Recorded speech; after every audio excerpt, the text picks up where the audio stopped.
Good evening, everyone, and thank you for joining us for another webinar by Plant-Based Health Professionals UK.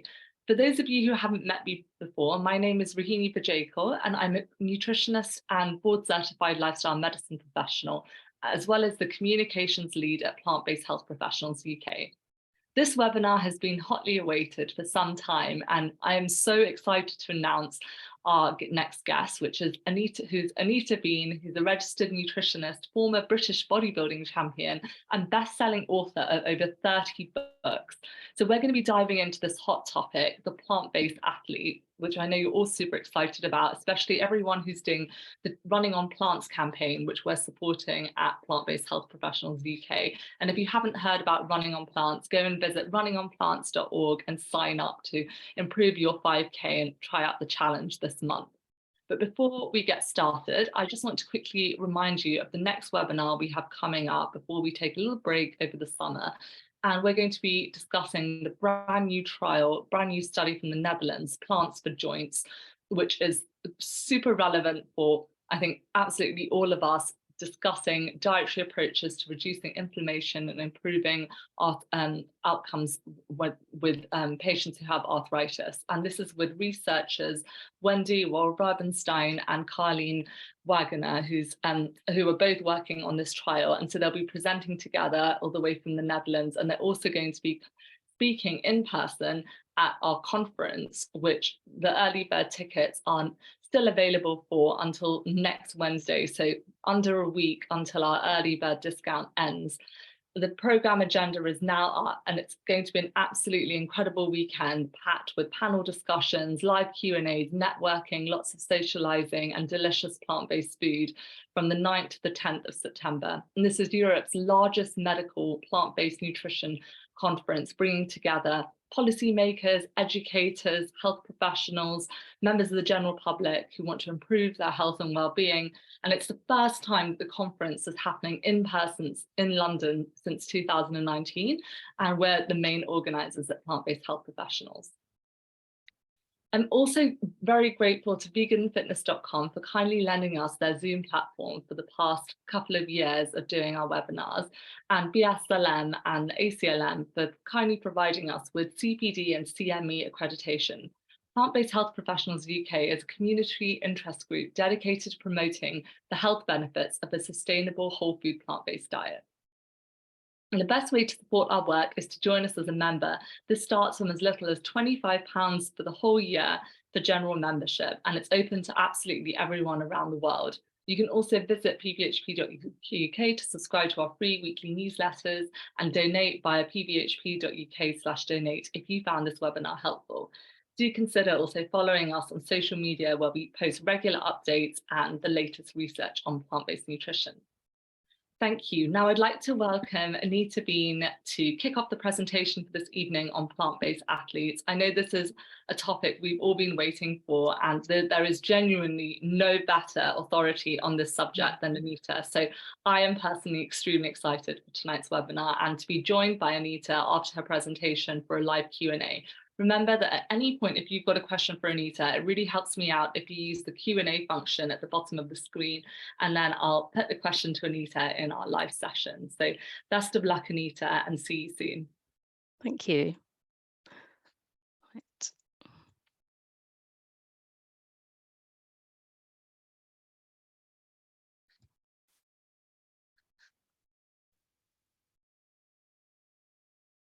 Okay, so I believe I should be sharing screen now. Can I just check, Rahini, that you've got the correct view? Brilliant.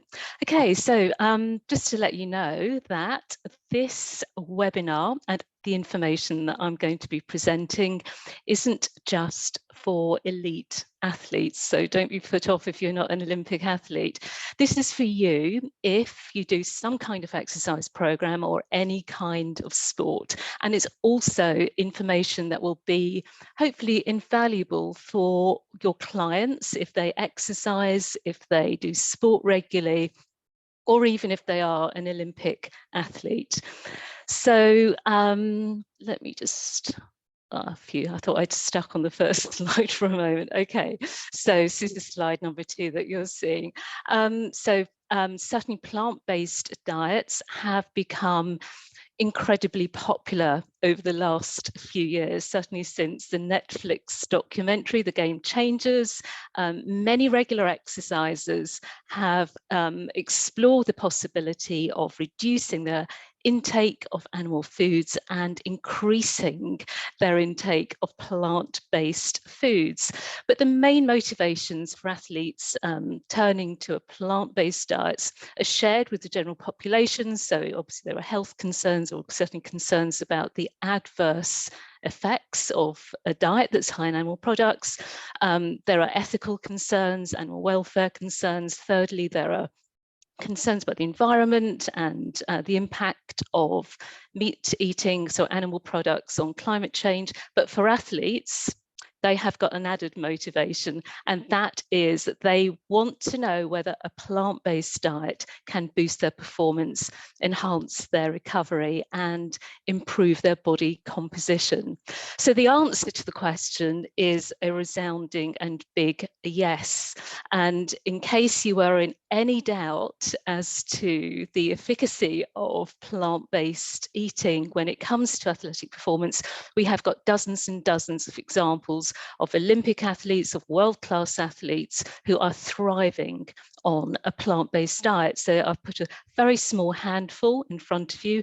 I'm sure that you will recognize each and every one of them, but the one I'd like to draw attention to, which I think is the most surprising transformation, and that is Arnold Schwarzenegger, who you'll see there at the bottom of your screen. Now, he's a bodybuilder, and at this point I will confess that I used to be a bodybuilder as well, and in fact I won the British Championships at around about the time that he was still doing his Mr. Olympian and the World Championships, so I have actually met him. In those days, so we are talking about the late 1980s, he was very much an omnivore, or I should say more like a carnivore. He really believed in meat-based diets, and when I met him, on the one occasion I met him, he said to me, there's no way that you can win the British Championships on a vegetarian diet. Needless to say, I proved him wrong. Because I actually went on to win the British Championships. Anyway, enough about me for the time being. Here are some of the common myths about plant-based eating when it comes to athletic performance. So this is something that many of my clients come to me and say, plant-based diets, they can't support athletic performance, so they're worried that certainly won't optimize performance. They worry that they can't get enough protein on a plant-based diet, so that's a very big concern amongst athletes. They worry that they won't be able to build strength and muscle effectively, and there is this belief that animal proteins are superior to plant proteins, particularly when it comes to building muscle. So all of these myths, all of these beliefs, so to say, are unfounded, they're untrue, they're certainly unsupported by the evidence. So in this presentation, I'll be explaining why, and I will summarize the evidence behind them. And I'll just draw your attention to the fifth aim of the presentation, that is to give you some practical examples of suitable pre-exercise and post-exercise meals that are completely plant-based. So the first question, the first myth, if you like, is whether a plant-based diet can adequately support sports performance. And really one of the biggest fears that every exerciser has is whether their performance will suffer. So what is the evidence behind plant-based diets and sports performance? Now, there hasn't been, I have to be really honest at this one, there haven't been as many studies looking at athletic performance with respect to plant-based eating compared to general health. There have, however, been, I'd say probably about 24 over the years, but one of the first reviews was published only in 2016, and at that time there were 8 studies. So this review looked at these 8 studies which compared the performance of athletes who are following either a plant-based diet or an omnivorous diet, and they measured various performance parameters. They looked at their strength, they looked at their power, they looked at their anaerobic or their aerobic performance. The result was that each and every parameter was exactly the same. So whether they were following an omnivorous diet, whether they're following a plant-based diet, there was no difference. So really the conclusion from this group of researchers in Australia, so this was led by Joel Craddock, was that consuming a predominantly plant-based diet does not improve nor hinder performance in athletes. So it was actually good news in that they found that in other words, plant-based diets are not going to be detrimental to performance. Now, this study was carried out at the University of Arizona, the state of Arizona, by Heidi Lynch and her team. And this actually showed that plant-based diets may actually be advantageous to performance. So the study actually compared the performance, in other words, the strength and the endurance amongst 27 vegetarian and 43 omnivorous athletes. And what they found was that strength was equal, but actually cardiorespiratory fitness was greater in plant-based athletes. And certainly amongst the females, there was a real significant difference. So the conclusion that the researchers came to was that plant-based diets do not compromise performance outcomes, e.g. strength, and may actually facilitate aerobic capacity in athletes, in particular female athletes. At this point, you're probably asking why. So the researchers believe that the higher VO2 max that was observed in the female runners is largely due to their higher carbohydrate intake compared to the omnivorous athletes, but also their lower body mass. So there was a significant difference. So that would probably account for the differences in performance. Now, this third study that I'm describing to you was published very recently, just at the tail end of last year, and it was carried out by Aubrey Roberts and his team at Stanford University. It's got a very catchy title, the Swap Meet Athlete Trial. This was actually the largest to date randomized crossover trial.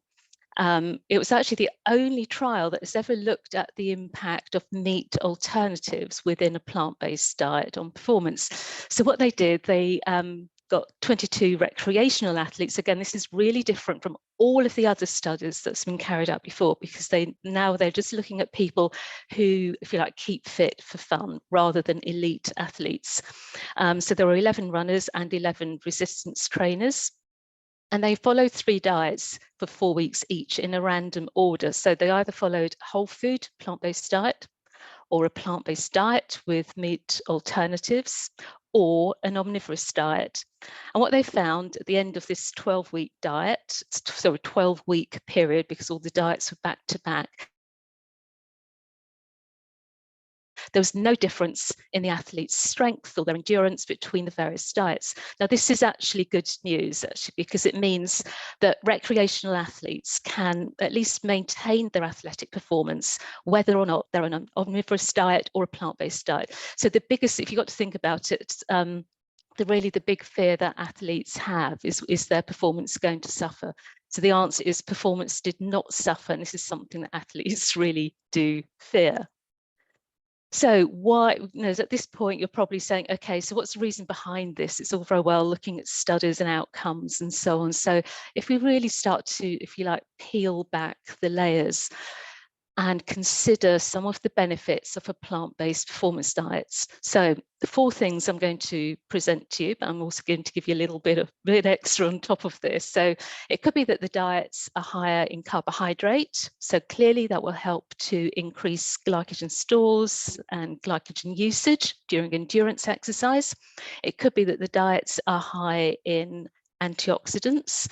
And as we know, the antioxidant nutrients help to reduce oxidative stress. They help to reduce this post-exercise inflammation.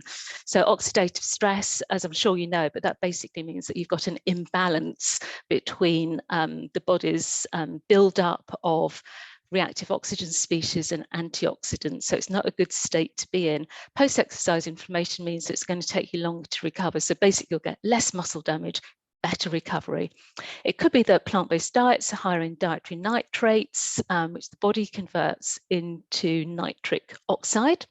And this helps to improve vascular function. So you've got better vasodilation that allows the blood to flow. So basically improves blood flow into muscles, improves oxygen delivery, and improves your endurance capacity.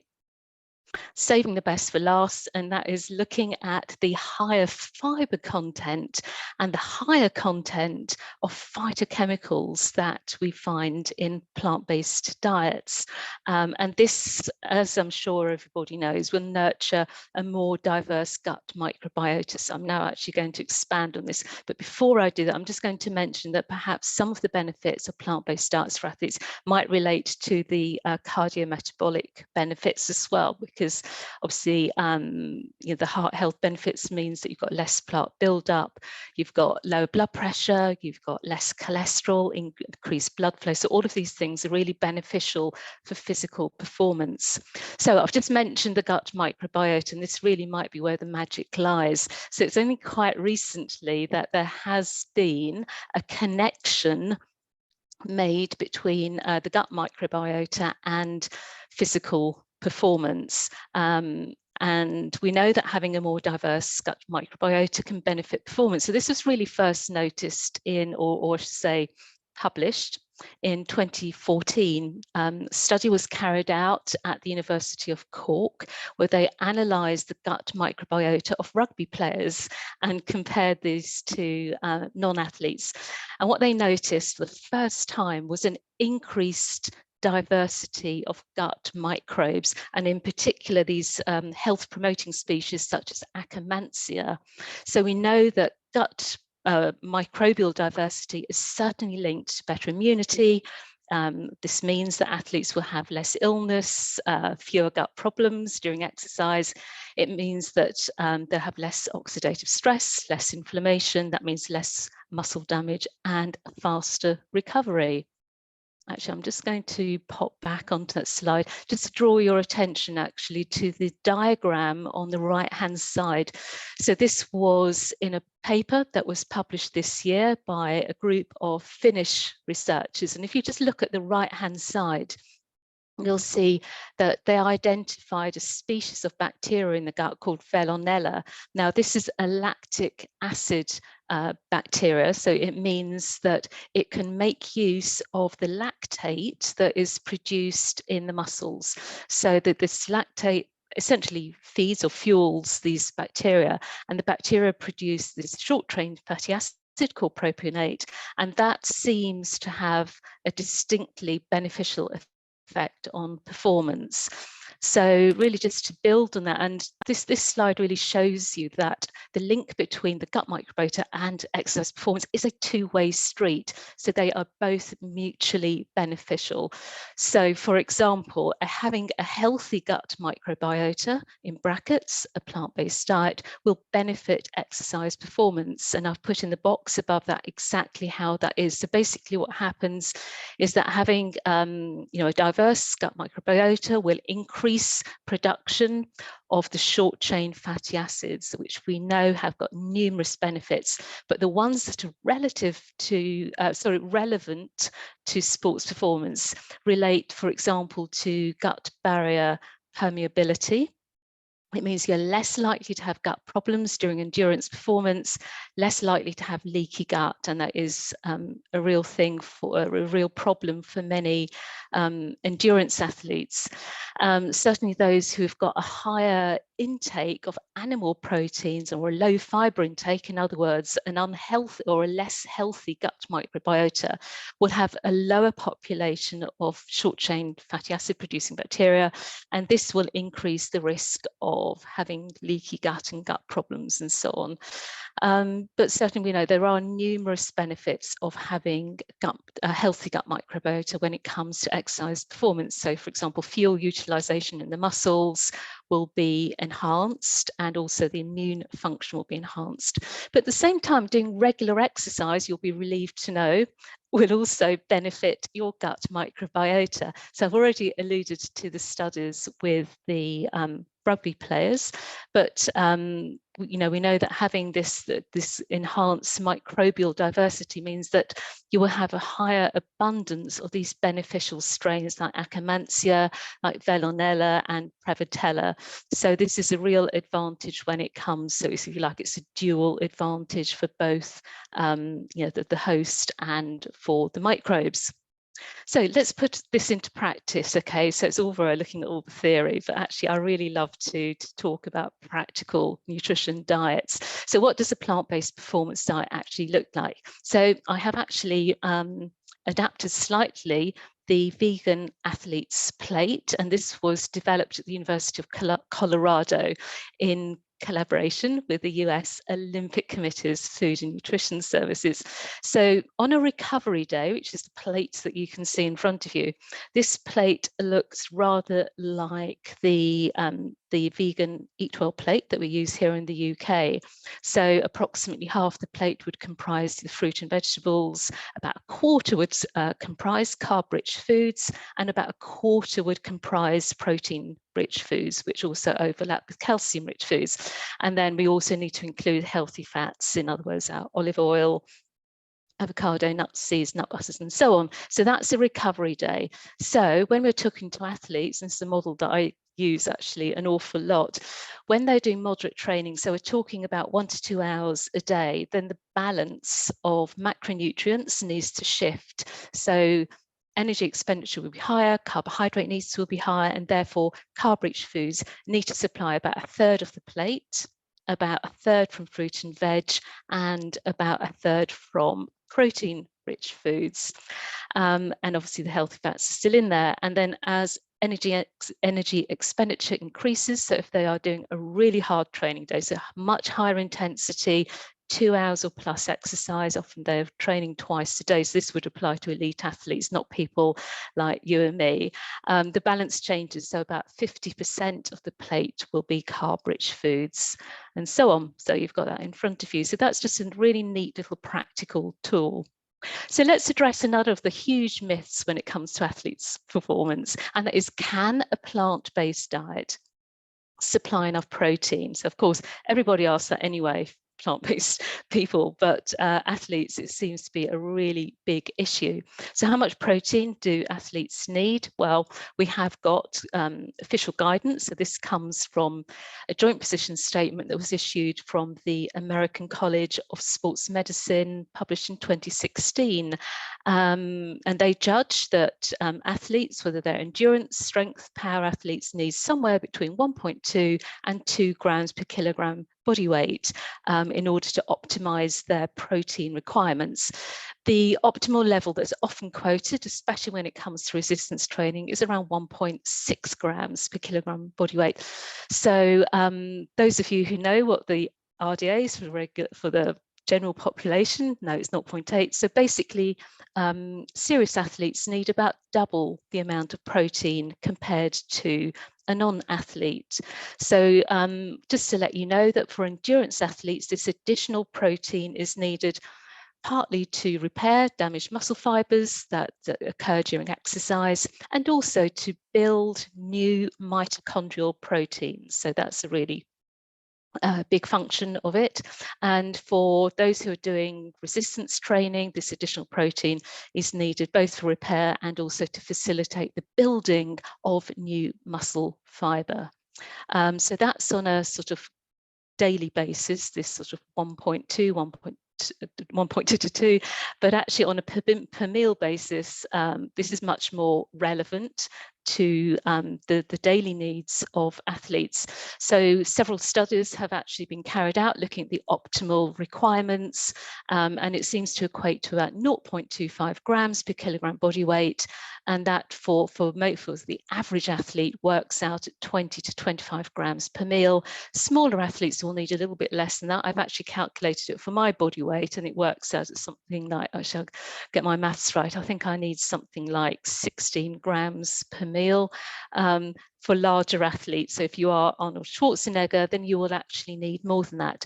But to draw your attention also to the fact that those athletes who are doing whole body resistance training workouts, or athletes who are older, so aged 60 plus, will need considerably more protein per kilogram body weight, so 0.4 grams per kilogram or 40 grams per meal. The reason why older athletes need more is because we have got, unfortunately, anabolic resistance that occurs as we get older. In other words, it becomes harder for the muscles to convert dietary protein into muscle protein, and also harder for the body to absorb it. And then, as I said, to convert it, the muscle protein synthesis is actually harder as you get older. Sad fact of life.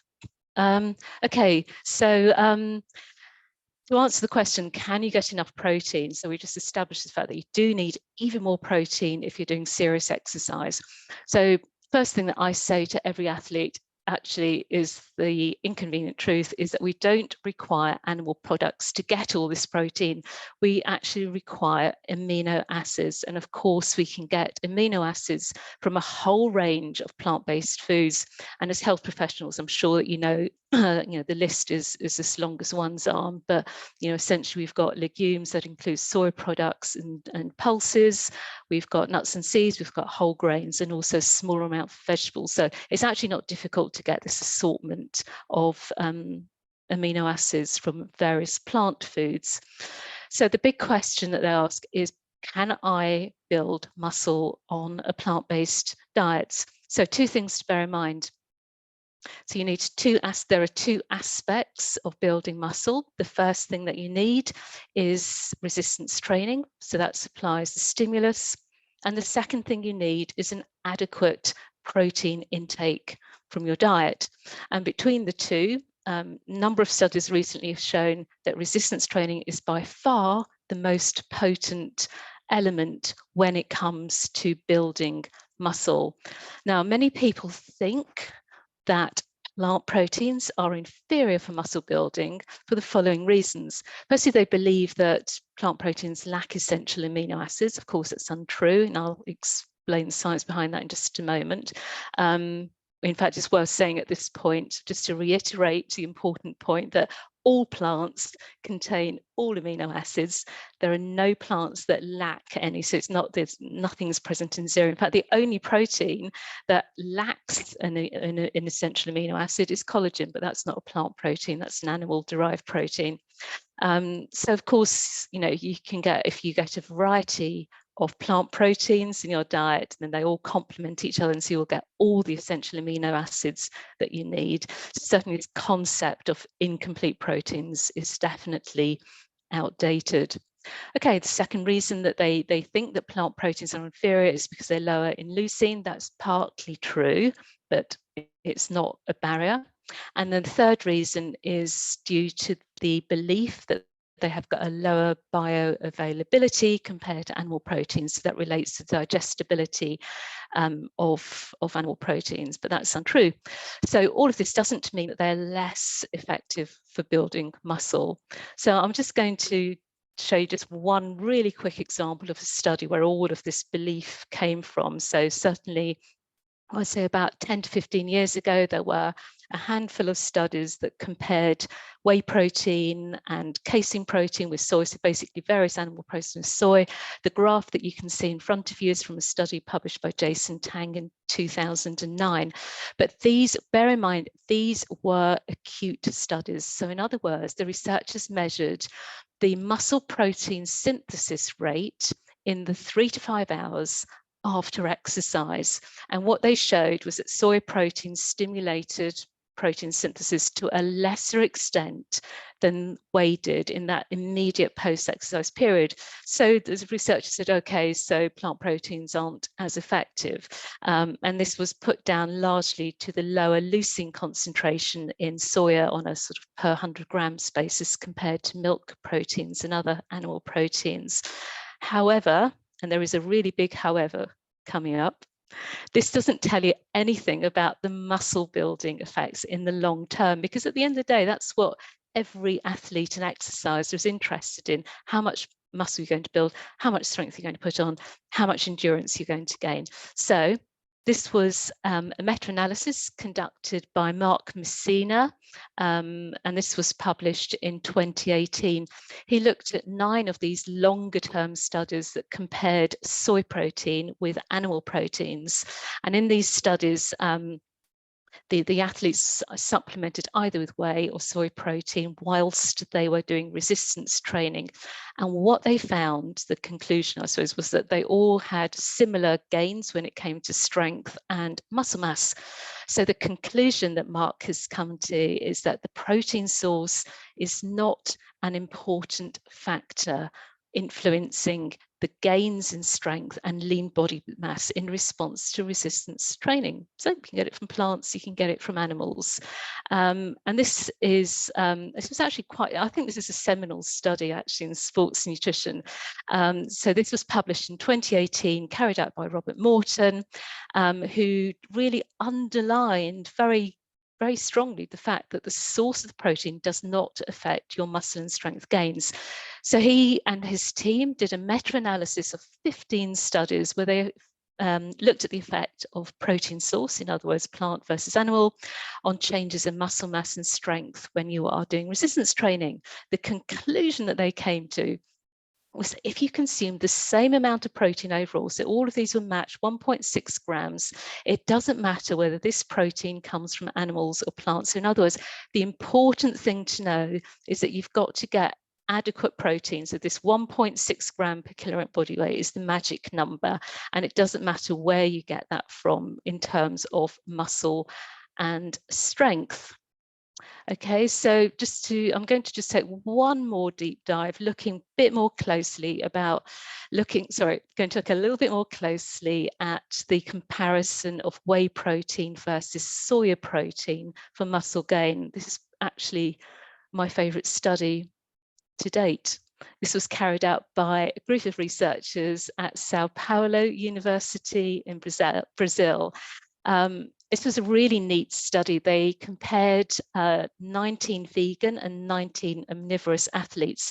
They ensured that they all had exactly the same protein intake, which was 1.6 grams per kilogram body weight over 12 weeks, whilst they did some resistance training process, same resistance training program.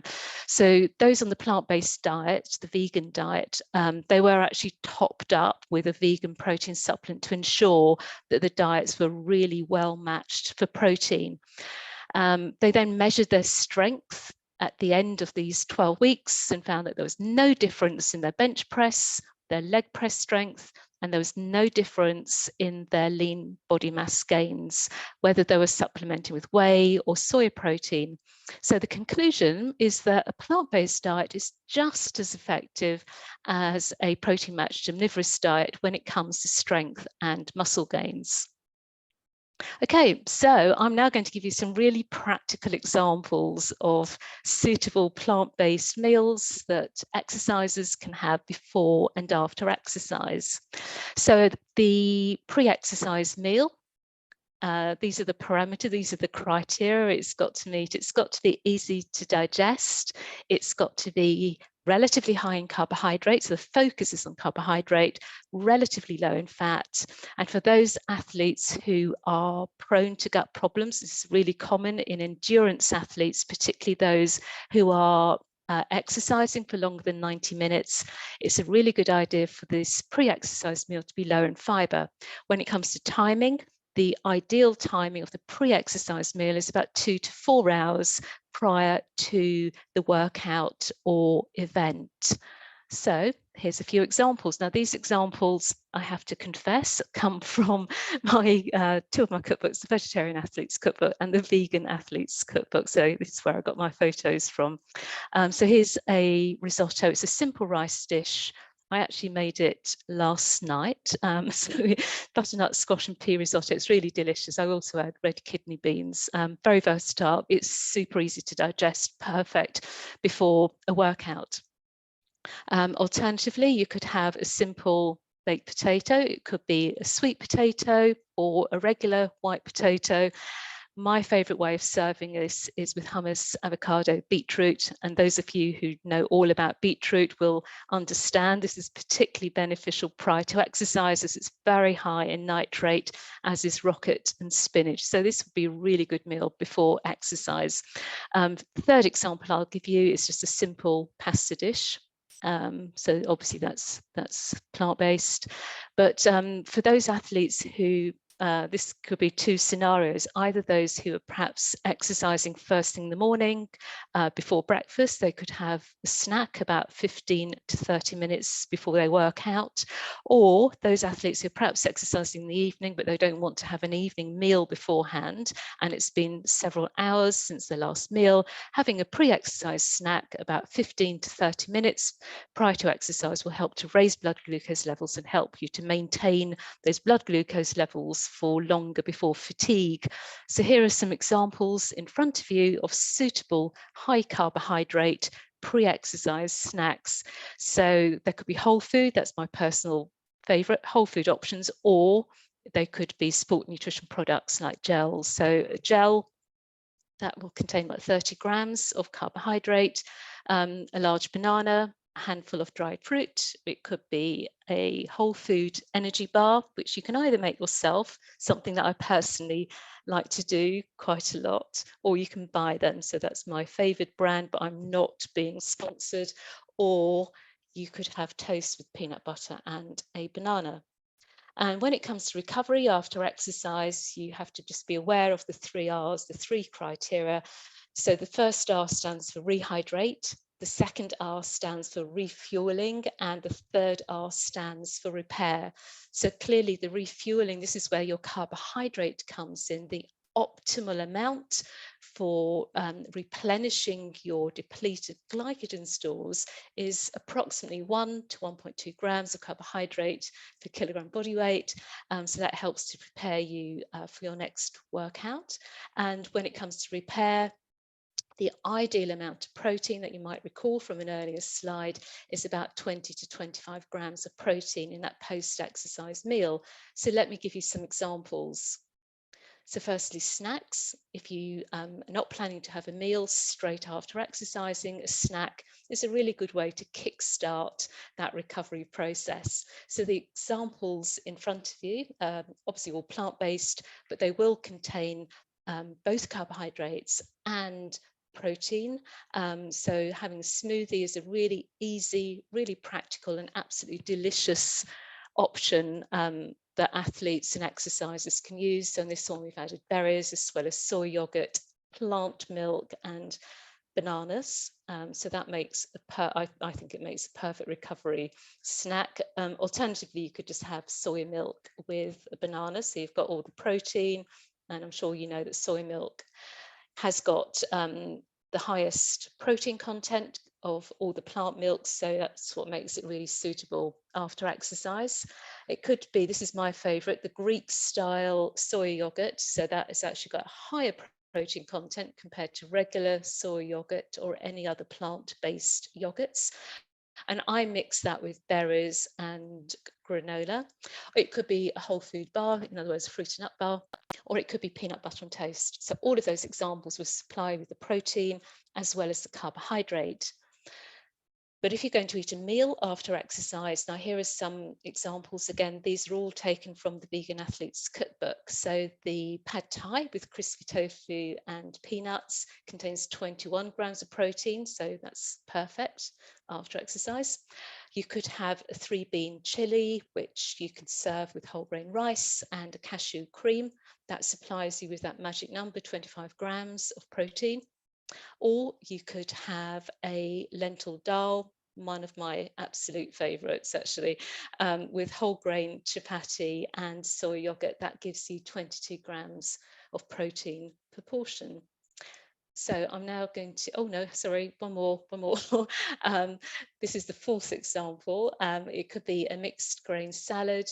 So I've added tempeh. So crispy tempeh is essentially fried or roasted tempeh with a harissa dressing. That gives you 20 grams. So hopefully that's given you a few practical examples just to show how easy and delicious it can be to meet the nutritional requirements for exercise and sports performance. So finally, let me just give you a really quick summary of the main points that we've covered during this webinar. So we've seen the evidence that shows that plant-based diets do not compromise the performance outcomes, and it may even facilitate aerobic capacity in some athletes. We looked at the Vegan Athlete's Plate and saw that it was a really useful tool for planning day-to-day nutrition according to different types of training, or the different demands of training, I should say. We looked at we discovered how a well-planned and varied plant-based diet can supply enough protein to meet the needs of athletes. We also saw how plant protein can be just as effective as animal protein when it comes to gaining muscle. And as long as you're getting the amount of protein that you need for those gains, in other words, the optimal protein intake, the source of that protein isn't as important. So finally, it just remains for me to say thank you very much for listening. Really appreciate your time. I hope that you found a lot of the information useful, either for yourselves or for your clients that you might be advising, that you can allay their fears, you can squash those myths and put these into practice. I am aware that I haven't covered every single topic on sports nutrition. We've got time now for Q&As, but also just to let you know that these are some of the books that I've written that you may find useful perhaps in the future. You can also find me my website and on social media. So thank you very much for listening. I'm now going to close down the slideshow and go back to normal screen. That was absolutely incredible, Anita. You packed that with so much relevant information, and I loved all the practical tips around meals and kind of pre-workout snacks, and just dispelling myths throughout, because I think that this is an area where, you know, myths abound. There are just so many out there. We would love to hear a little bit more about your journey through kind of becoming vegetarian and then plant-based, and how that sort of evolved and what sparked that. Just a bit more about, yeah, your experience of transitioning onto this way of eating. Okay, yeah. I've been a vegetarian since I was born, actually, so that's quite an unusual category to fall into, actually. So I'm a lifelong vegetarian. I'm very, very lucky that both my parents were already vegetarian, so they just brought me up that way. But that was a long time ago, I have to admit. You could probably tell, actually. That was a long time ago, and in those days, it was actually quite difficult to eat as a vegetarian, certainly when it came to eating out, socialising. School meals were a complete nightmare, but nowadays things have changed hugely. I'm now completely plant-based, actually. Just in the last few years, I've really moved away from animal products completely. But so I did allude to in my talk, my main sport in a competitive sense was bodybuilding for my sins. So I actually won the British, well, I'll kind of rewind. So I won the British Championships in what year was it? 1989, quite a long time ago. And I actually got into weight training for some reason when I was at university. So that was before then. In the early 80s, I was at University of Surrey, where I was studying for nutrition and food science. And I saw weight training as something that was a little bit different. And it was kind of like a fast fix, quick way to develop strength and do other sport, benefit other sports. I didn't intend to become a bodybuilder at all, but it was something that was put to me. But so many people said, well, you can't possibly build muscle, you can't become a bodybuilder if you are on a vegetarian diet. So obviously I proved them wrong, because I actually did go on to win. I actually competed in British Championships 4 times. I won it, finally, on the 4th time lucky. And then I did the World Championships 2 years after that. But I placed 8th. That was, it goes without saying, completely natural. So when I saw that I was up against girls who are not natural, that made me very disillusioned. But I moved away from competitive bodybuilding since then. And I've had children since then. That was the main reason for stopping actually, but since then I've maintained strength training. So I train with much lighter weights nowadays, you'll be pleased to know. I cycle a lot, you know, it's my main sort of endurance sport, and I do yoga every single day. So I'm a huge advocate of consistency. So I think as long as you're doing something that you enjoy on a regular basis, that's the main thing. But I really strongly believe that you can consume a plant-based diet and do very well in sport, whether it's endurance, whether it's strength. And you know, you don't need to consume animal products to get all the protein that you need. Is that enough about me? I can expand out a few more details. That's, your story is so inspiring, and what you've achieved, and the fact that you're a registered dietitian as well. I mean, it's really, really walk the talk. And as we know, you know, strength training is so important as we get older, and to maintain it particularly. And there are so many benefits for women. We had, you know, a talk recently on the menopause where we were talking about, you know, the benefits of that. So I think that it's beneficial throughout the lifespan, really, that, you know, particularly as we get older, to retain muscle mass. So I think it's, yeah, your active lifestyle is just absolutely fantastic testament to your overall, you know, healthy lifestyle, plant-based diet, and everything. I'm going to dive into the questions because we have a lot of questions coming in. I can tell everyone is really into this topic, which is fabulous. So one of the questions that came up, which I think is a popular one, is about protein powders. What's your opinion on those? And I know that there's, you know, there's a difference out there. There's hemp protein, pea protein, brown rice protein. Do you advise any particular ones to people? Many of these protein powders do have artificial sweeteners, and the consensus seems divided on the effects of these on health. So just wondering what your thoughts are, especially if, you know, they've been consumed within the context of an otherwise whole food plant-based diet, or mostly whole food plant-based diet. Yeah, actually, I love your question, and also I love the fact that you've half answered it yourself within the question, Rohini. So you've really made the point, yeah, the main points within your question. In theory, so I suppose if I'm advising a group of athletes, if I'm giving a talk or something, of course, you know, I'll talk about the potential value of including a vegan protein powder, and obviously I would recommend one that contains a blend of plant proteins. Most of them do nowadays, actually. Once upon a time, just a few years ago, we'd only get the single one. So blended protein powders would help certain plant-based athletes to meet their requirements. Not all. I definitely don't promote them. That should, you know, they should be seen very much as secondary, and really only for those athletes who would otherwise struggle to meet their protein and possibly calorie needs as well on a whole food plant-based diet. But when it comes to one-to-one advice, and when it comes to me personally, what I advise for my own family, perhaps at this point, I might just quickly put in a tiny bit more information about myself. I've got two daughters. They're now grown up, but they were competitive swimmers at a very high level. They competed nationally, and also they represented Great Britain in swim competitions abroad. So they were high level performers. And my husband, he's an extremely good masters athlete. He's sort of one of the top ones in his age group as a runner. So he's a sort of middle distance and long distance runner. So if I'm advising my own family, and if I'm eating for myself, really strive to get our protein from food. And as I'm sure all the listeners are aware, that provided you're eating a good variety of different protein foods, but I think for athletes, when it comes to really trying to get your protein from food, it's good to look at tofu, you know, really from soya foods, partly because of the favorable profile of the essential amino acids. So soya is particularly good. I'd always go for Greek style soy yogurt because you've got more protein per 100 grams. Soya, obviously soya plant milk, and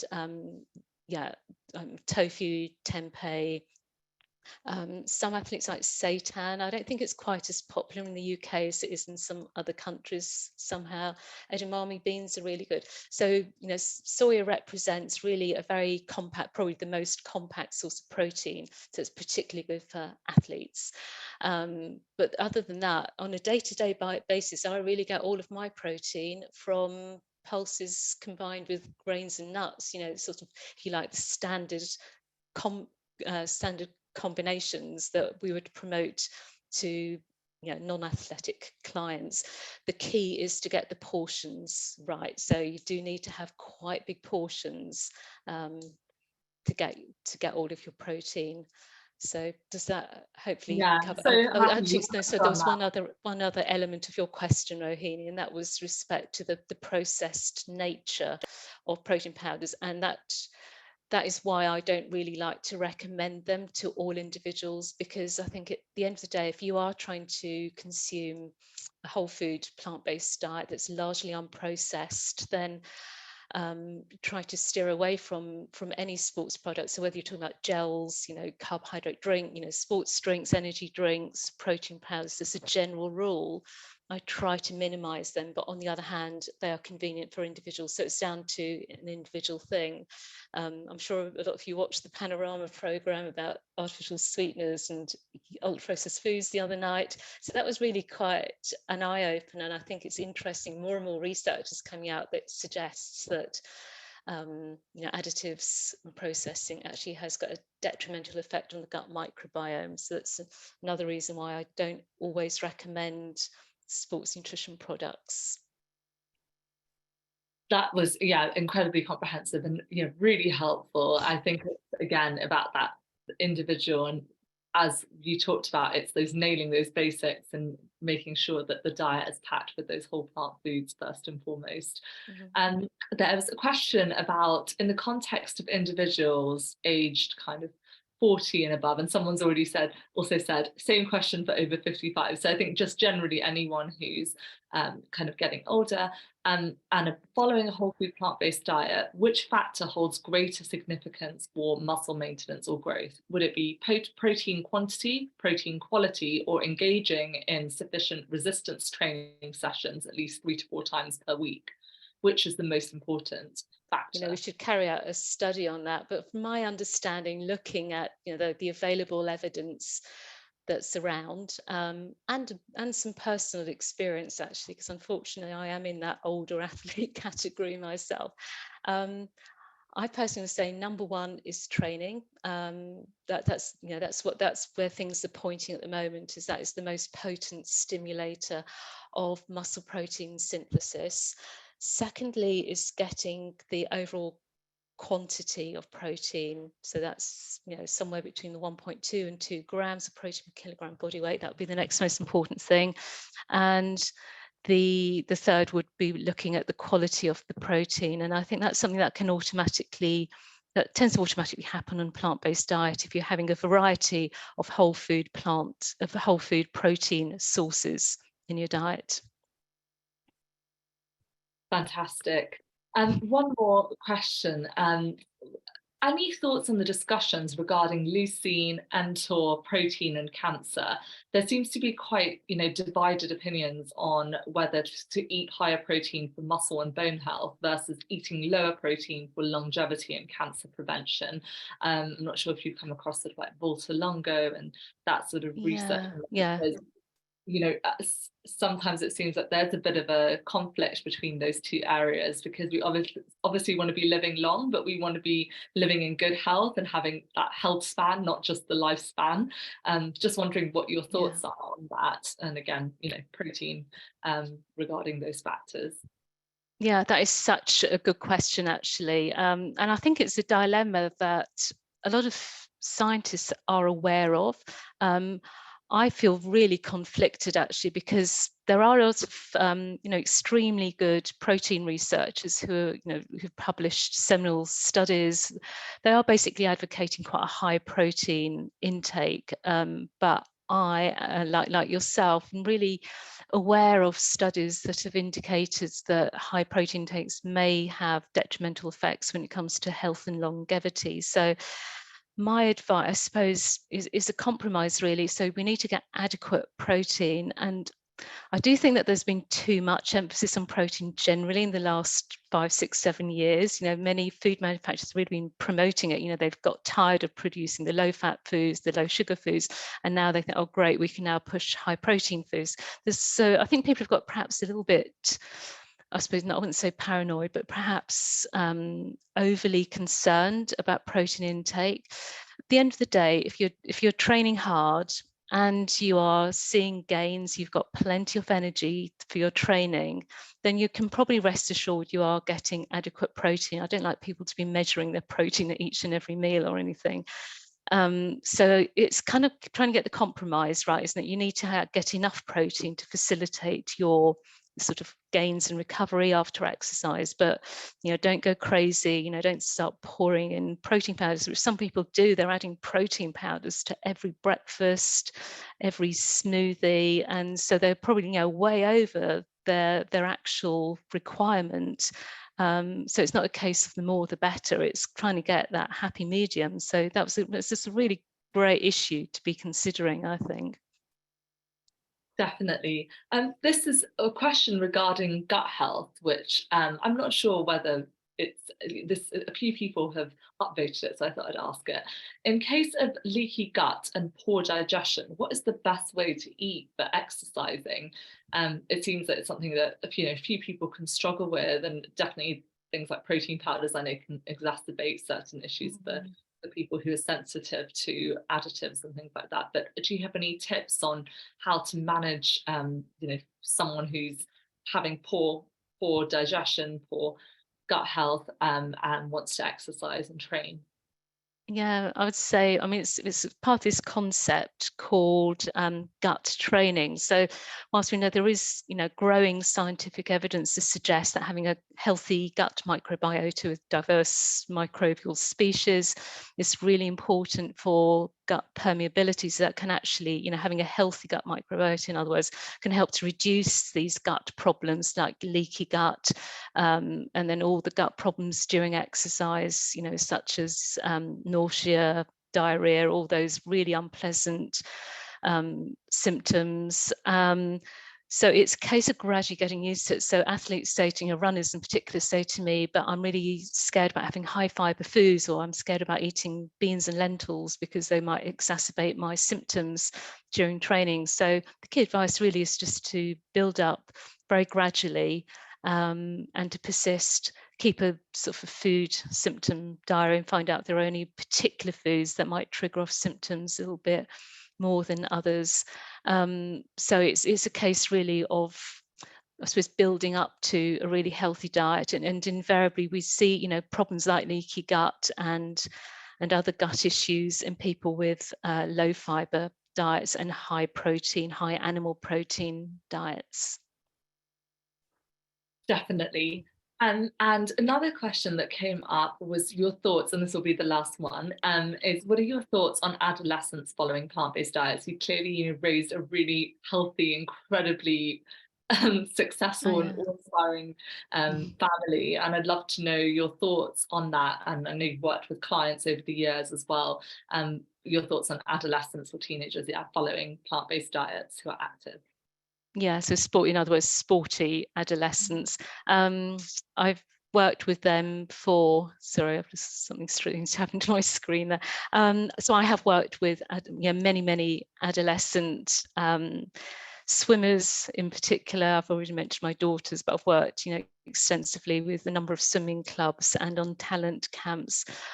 It really isn't a problem. I do believe that the same rules for adults, plant-based athletes, apply to teenagers as well, except the main difference, of course, is that adolescents have got greater needs for growth and development. So the key is to ensure that they are getting sufficient energy to match their needs, that covers both their, the athletic energy expenditure as well as the growth and development. So it can be tricky. You just have to make sure that they're not having an excessive amount of fiber, so the diet can be very bulky. So I often would advise them to have white versions rather than whole grain versions, which sounds, sort of the opposite of what you'd advise for most athletes. But sometimes you say to them, when you're having white pasta, white rice, it's a way to ensure that they're getting enough calories. But of course, they can still get plenty of fiber from many other foods as well. So just getting the balance right for adolescents, but it's definitely possible to be a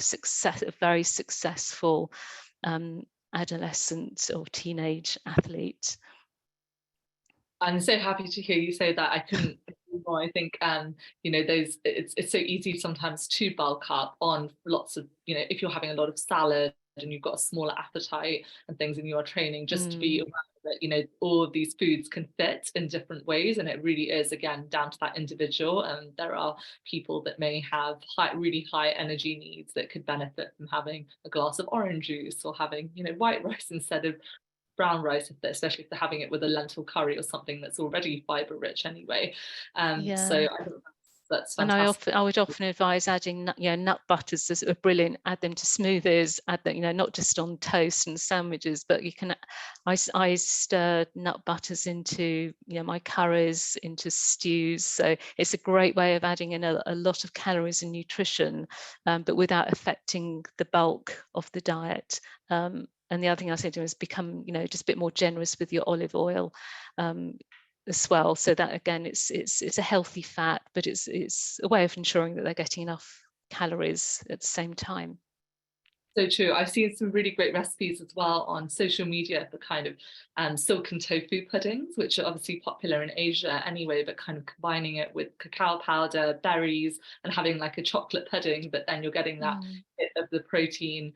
And it's a great sauce, as we've already talked about with soya.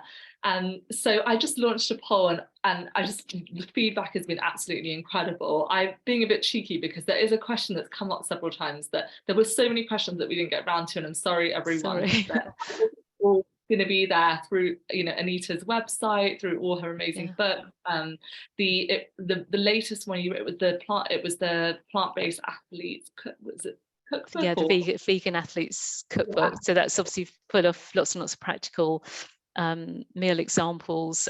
There is also information actually on there on sports performance, so it's not just recipes. There's also some science there. There's a whole long list of references, so it's all scientifically backed. But if you wanted that overall, there's a complete guide to sports nutrition. But thank you very much for giving me the opportunity to mention my books. The last question I did just really quickly want to ask was your view on sort of meat alternative products like Beyond Meat, the sort of plant-based chicken products, corn. Are they considered junk foods? Are they suitable for athletes? And I'm so aware that asking this question, there is a huge range. You can get bean-based burgers, and they're very different as well. So there's that huge range when it comes to meat alternatives. But just wondered what your overall views are on those, or and for athletes specifically. Yeah, I mean, my advice really would be the same as for a non-athlete, and that is to stick to the whole food burgers. So, and I know you're very keen on making recipes as well that contain lots of beans and grains and lentils as well. I'm personally not a great fan of these meat alternatives. However, having said that, I know that they have been used in studies, and there was the one study that I described, the swap meat athlete trial, that looked at these alternatives, because of course for many people they do represent a really good like a stepping stone. It's a really good way of moving away from animal products, but without giving up the kind of textures and flavors that they need. So I still say it's better to have those products than to have the animal equivalent. And I think, mycoproteins are really interesting ones. The corn products, I suppose on the negative side, many of them are quite high in salt, especially the processed products like the burgers and sausages and all the other pseudo meat variations are high in salt. However, you can get unsalted, like the chunks, and I think they're potentially quite useful actually for vegan athletes to meet their protein needs. And I think they may be, we may see more developments in those lines in the future. Couldn't agree more. I think it's spot on. Can be great as well when you're eating with a family and maybe you're the only one who's plant-based, or you're Yeah. going off to barbecue and maybe you don't want to have the lentil burger and you just want to make things easy, I think that they have their place. It's good. It's going to Yeah. be good to see more, R&D in that space to improve the nutritional quality of I certain hope products so. and things. Yeah, I hope so. Yeah, I think we have some great options for whole food, or more whole food options in the plant protein sources as well, and just using them because they're so versatile and exciting. But thank you so much, Anita. I You're more really than loved welcome. this webinar, and I know everyone else didn't. But people have commented specifically on just how brilliant the meal ideas were and how Thank fantastic you. it was to see you emphasizing, the protein requirements for athletes as well as for older adults, because there unfortunately can be sometimes that can be glossed over or not given as much attention. So it's Yeah. really great to see that from someone who's had not only an inspiring career as a registered dietitian, but also you've achieved so much in this realm personally as well. So yeah, really, really awesome. And thank you again. I'm definitely gonna have to invite you back, because I can tell you Oh, have so I'd be much love. knowledge there. Oh, I'd love to. That's very kind of you to say, and I appreciate your comments. I appreciate the feedback that you've given me. And yeah, it really has been a privilege to be part of your webinar series. So thank you so much for inviting me. Thank you, everyone, and good night. Good Take night. care.